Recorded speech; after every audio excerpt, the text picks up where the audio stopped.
We got Aaron M. Aaron M. Please come to the stage, sir. The mic is yours.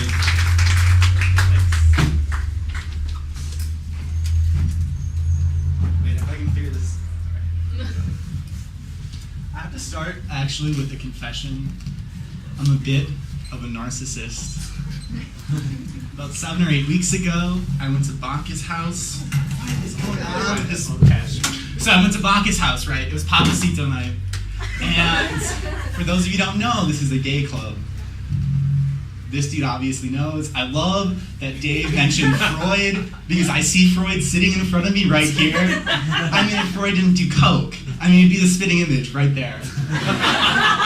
Which is really appropriate for tonight. All the family sex, right? Castrating grandmothers, dads porking in your back seat. How does my Oedipus complex look from here? Pretty good? All right. Okay. So I go to Bacchus House. I'm a bit of a narcissist, but I can recognize true beauty. Standing a few feet away from me was the most beautiful dude, right? Tall, skinny, black framed glasses, really pronounced chin. But I was there to get me some Papacito, so I had to push him aside and go to that dance floor. But to understand what happened next, we have to go back a few hours, and actually a few years, because before I went out, I was reenacting a college ritual. When you're an undergraduate, you learn how to describe serious issues in a way that makes them seem kind of fun. Like, in college, I wasn't an alcoholic, I was a lush. And if you encouraged me to drink, you weren't an enabler, just a friend. By encouraging me to take that 9th shot, you were enabling me to be the best me that I could be.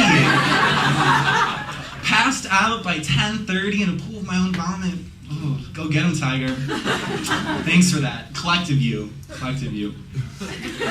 But, so I also have this other ritual, because I'm sort of an intellectual masochist, right? I don't watch TV, I watch tons of YouTube, I have to see what's coming up, and this is very important to understand what comes later, because I was feeling very politically and sexually liberated before I went out to this club, because I always have to watch what's happening on Fox News, but I can't stand watching the actual shows, so I watch the clips, right? First clip that comes up, Ann Coulter talking to Mike Huckabee. But to understand how I feel when I'm watching this, you have to understand, I grew up in Minnesota, southern Minnesota, no queer space. When I told my best friend that I was gay, she looked at me and said, "Aaron, I've always wanted a gay friend." Yeah, but that's it. I was some kind of collector's item. Yeah, it doesn't work like that. We're not Pokemon cards. You don't have to collect them all. We're just human beings. We can be friends. Okay, so there's not a lot of accepted space. And I'm watching this Ann Coulter, who I don't get in the first place, right? Because they're always like, she can say the stupidest shit. And people are like, oh yeah, but she's really hot. I mean, she's really hot. Okay, folks, it's not hard to look hot when you're always on Fox News next to Bill O'Reilly with his liver spots, and Greta Van Susteren, whose face is half paralyzed. She's like, today on the record, we have Ann Coulter. Yeah. The thing you can learn about Ann Coulter is quickest way to improve your appearance, not diet or exercise, get yourself an ugly, stupid friends. See, I had just recently moved to San Diego. I didn't have those friends yet, so I was going alone. Right, and this is what set me off for the night on my adventure. She was talking to Mike Huckabee and said, "Oh, you wanted to allow sodomy." And he goes, "Ha ha ha, why would I do such a thing?" And they cut to some dude in the audience with a J. Crew sweater that's like, "Oh, that's so funny. Who would support sodomy?"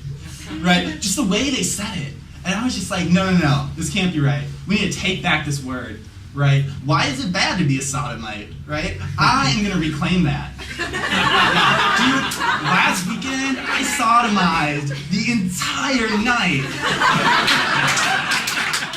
I totally sodomized that dude's grimoire. Oh my God. You will not believe it. So I was feeling impassioned. I was going to reclaim sexual freedom by going to Bacchus House after a few shots and watching this horrible, horrible woman spew hate. So I was ready to go. I was feeling justified. And if you don't know about Bacchus House, you can know where this story is going because it's named after an ancient god of wine and group orgies. Okay, so I get in there, I see my papacitos, start dancing a little bit, and lo and behold, it becomes a group dance, but a group dance that's in like 3 pairs. So it's more like shifting sandwiches than it is a group. But by that time, there's lights, there's fog, there's whistles, there's lasers. I don't wear my glasses out. And so it gets really confusing. And it's also really dark, and there's also dark corners. And so the next thing you know, like, people are doing things, and I'm doing things, and it's a corner, and it's just all like, oh yeah, this is a lot of fun. And eventually, right, the whole goal is like, okay, you're gonna leave with someone, right? That's why you go out. So I hear, hey Aaron, you want to go out? And you want to leave? And I was like, oh yeah, that'd be great, right? So I end up walking out, and as I'm walking, the guy looks over and he's like, oh, I'm surprised, I didn't know you liked me. I'm like, what do you mean? You weren't me? He goes, yeah, I totally saw you and that other dude. Not only was I caught in the act, but I also went home with the wrong guy.